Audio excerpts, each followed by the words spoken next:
नमस्कार, आप देख रहे हैं DTV भारत और मैं हूं आपके साथ निर्भय किशोर। एक बार फिर से आपके बीच निर्भय की एनालिसिस लेकर आया हूं और आज कई मुद्दों पर बात हो रही है, लेकिन बात शुरुआत जीतन राम मांझी के बयान और उसके बाद भोज से ही है।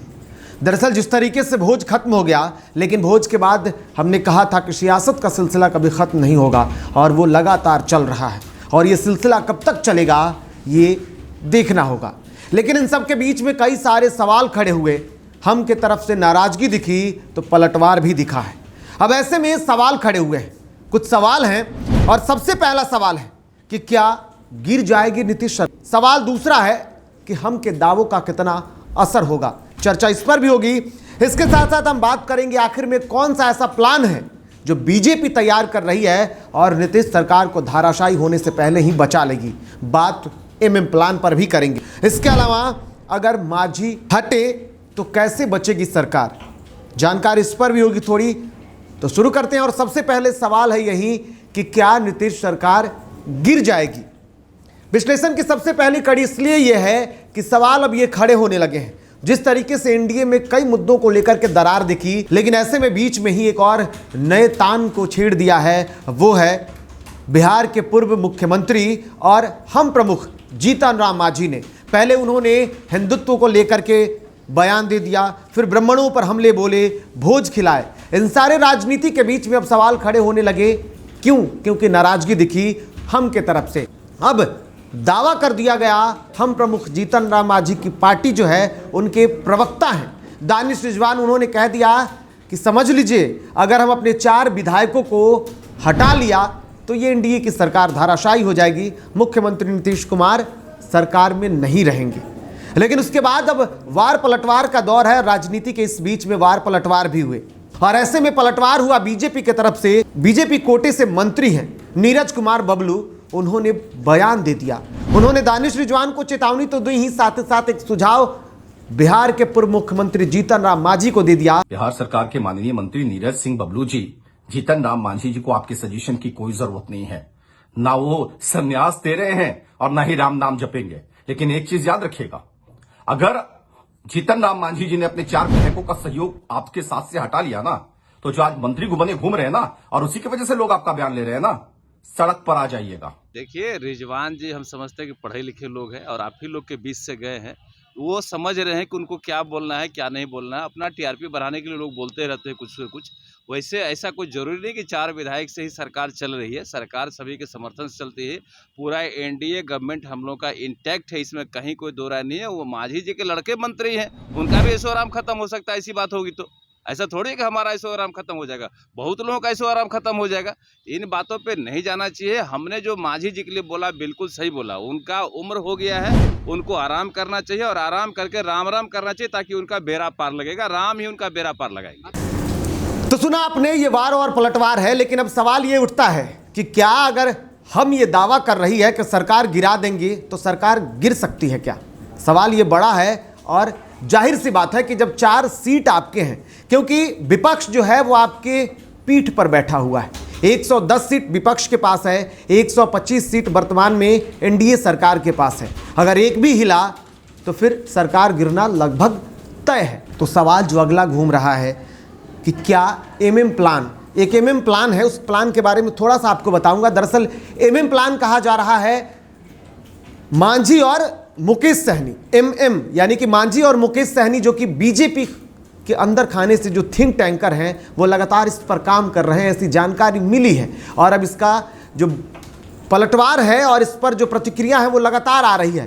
पिछले दिनों आपने देखा किस तरीके से जब मुकेश सहनी यूपी में बीजेपी के लिए आंखों का कांटा बनते जा रहे हैं, उसके बाद से मुजफ्फरपुर से बीजेपी के सांसद हैं अजय निषाद, उनका एक बयान आया था कि अगर मुकेश सहनी यूपी में परेशानी का कारण बनेंगे तो फिर उन्हें सरकार से हटा दिया जाएगा, उनको इसका खामियाजा भुगतना पड़ेगा।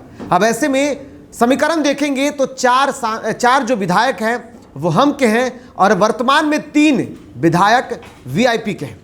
लेकिन MM प्लान क्या है? MM प्लान का मतलब यही है कि मुकेश और मांझी को हटाने की कोशिश चल रही है, वो अंदर खाने से है और अंदरूनी सपोर्ट जो है वो जेडीयू की तरफ से किया जा रहा है।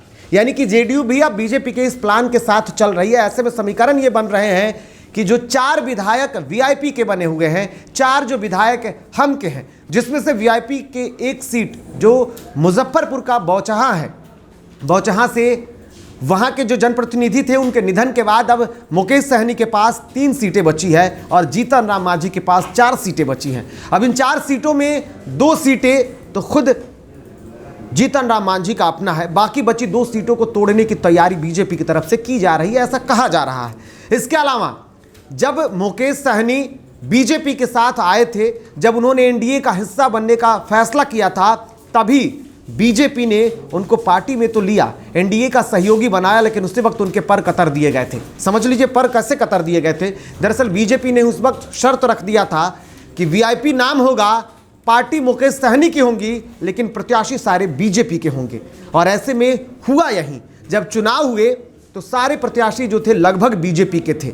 और ऐसे में जो 4 सीटें जो बातें की गई थी उसमें से 3 पर जो प्रत्याशी हैं वर्तमान में देखा जाए तो सभी लगभग बीजेपी के सहयोगी हैं, बीजेपी के समर्थक हैं, तो उन 3 को तोड़ा जा सकता है। 3 और 2 5 का जो आंकड़ा है, यानी कि 3 मुकेश सहनी का और 2 हम का, इन दोनों को तोड़ने के बाद 5 सीटें जो होंगी वो एनडीए सरकार में आ सकती हैं, अगर बीजेपी जिस पर काम कर रही है, थिंक टैंकर जिसको लगातार समझाने सुलझाने की कोशिश कर रहे हैं, अगर ऐसा हुआ तो ये एमएम प्लान काम करेगा। अब ऐसे में ये भी कहा जा रहा है कि सरकार बनाने के लिए जो 122 का जादुई आंकड़ा है उसे छूने के लिए कुछ संख्या और कम पड़ेंगी। तो इसके लिए बीजेपी जो है वो कोशिश कर रही है कांग्रेस के कुछ विधायकों को तोड़ने की।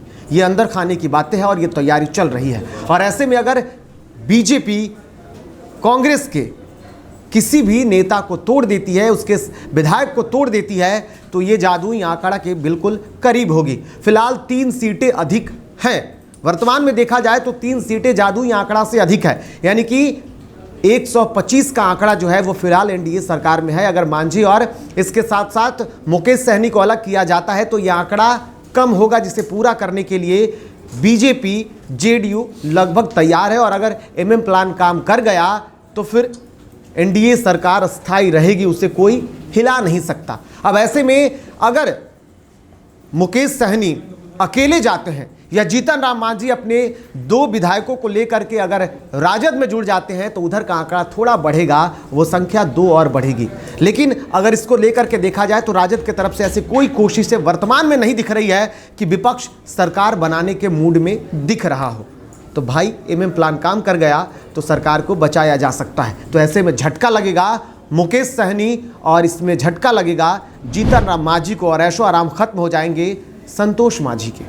हालांकि वो एमएलसी हैं, लेकिन अगर पार्टी अलग हुई तो फिर वहाँ उनको हाथ धोना पड़ सकता है। ये बातें कही जा रही हैं। और ऐसे में अब मांझी हटेंगे तो सरकार बचना भी तय है, सरकार बच जाएगी। अब जरा सा सरकार बचाने के उस समीकरण को भी हम आपको समझा ही देते हैं। वर्तमान सरकार के समीकरण को अगर आपको समझा दूं तो वर्तमान सरकार के समीकरण में देखेंगे तो बीजेपी के 74 विधायक हैं, इसके अलावा जेडीयू के 43 विधायक हैं, हम के 4 विधायक हैं, वीआईपी के वर्तमान में 3 हैं। 4 सीटें इनके थी, लेकिन 1 सीट नुकसान होने के बाद 3 विधायक इनके बचे हुए हैं। और 1 विधायक जो है वो निर्दलीय थे, वर्तमान में जेडीयू के साथ है। तो कुल मिलाकर के देखें तो 125 सीटें एनडीए सरकार में है, जिनके विधायक हैं 125, और विपक्ष के पास 110 सीटें हैं। इसके अलावा 110 में कांग्रेस के 19 विधायक हैं, जो तोड़ने की बातें कही जा रही हैं। अगर ये संभव हुआ तो स्थितियां बदल सकती हैं। अब ओवैसी की पार्टी की अगर बात की जाए तो ओवैसी की जो पार्टी है AIMIM, उसके भी 5 विधायक हैं।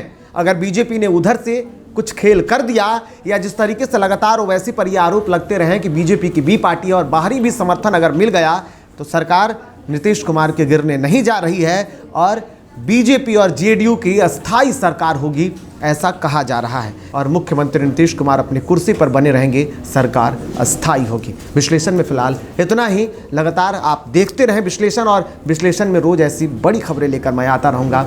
आज इतना ही, नमस्कार।